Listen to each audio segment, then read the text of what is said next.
Welcome to HPC News Bytes, a weekly show about important news in the world of supercomputing, AI, and other advanced technologies. Hi, everyone. Welcome to HPC News Bytes. I'm Doug Black. Hi, Shaheen.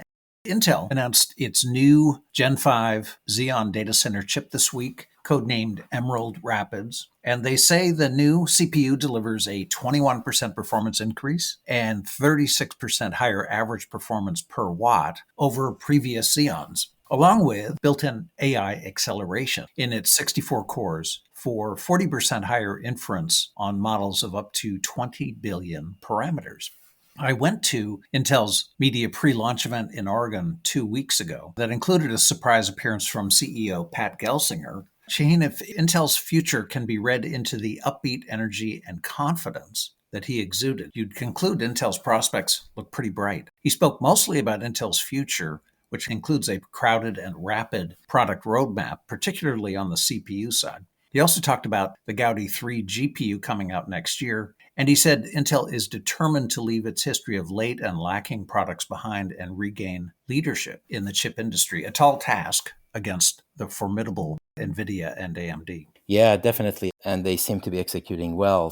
Keeping up with all the code names across a dozen chip makers is a task, but if you've been keeping up, the progression here is from Sapphire Rapids, SPR, to Emerald Rapids. Next will come Granite Rapids, that's in 2024. And this chip, Emerald Rapids, comes in a dozen varieties with 32 to 64 cores and 3.9 to 4 gigahertz. Notably, it also supports Type 3 memory transactions under CXL 1.1 specifications, gaining access to remote memory in a cache-coherent way. The chip is based on the Intel 7 process.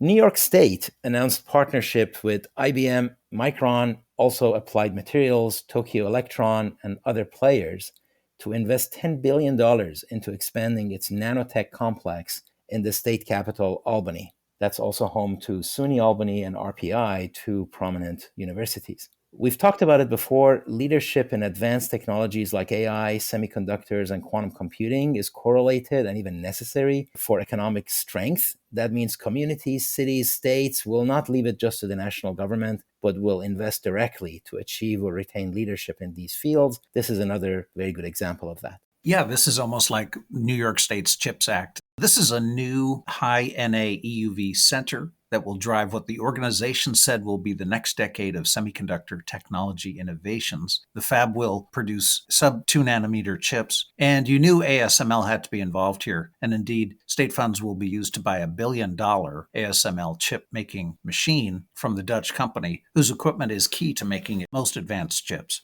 Hyperion Research released the results of their new quantum computing market study at the Q2B Silicon Valley conference that I know you attended and spoke at, Shaheen. Hyperion estimates the global quantum market was worth $848 million in 2023, with anticipated growth to $1.5 billion in 2026 for a CAGR of 22%. Pretty nice growth. Now, you might ask, where is all that $1.5 billion going to be spent? Well, hardware, on-prem as well as cloud, will be 30%, going to $469 million in 2026. All software, system, and applications is 22%, or $338 million. Cloud-based fees by end users will be 15%, or $225 million. And professional services will do the remaining 13%, or $195 million.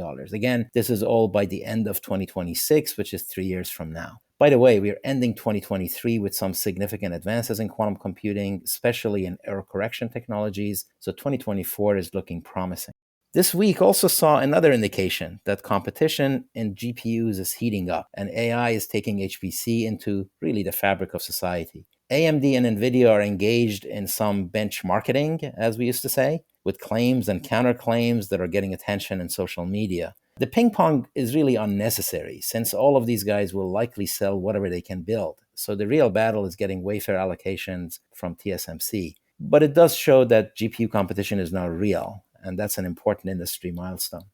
Yeah, when AMD announced the availability of their MI300 GPU last week, their benchmark showed throughput and latency numbers that were better than Nvidia's latest H100. Nvidia took the bait and cried foul in a blog this week, arguing that AMD's results did not use optimized software. And the H100, if benchmarked properly, is 2 times faster. And AMD replied to that. All right, that's it for this episode. Thanks so much for being with us. HPC News Bytes is a production of Orion X in association with Inside HPC. Shaheen Khan and Doug Black host the show. Every episode is featured on InsideHPC.com and posted on OrionX.net. Thank you for listening.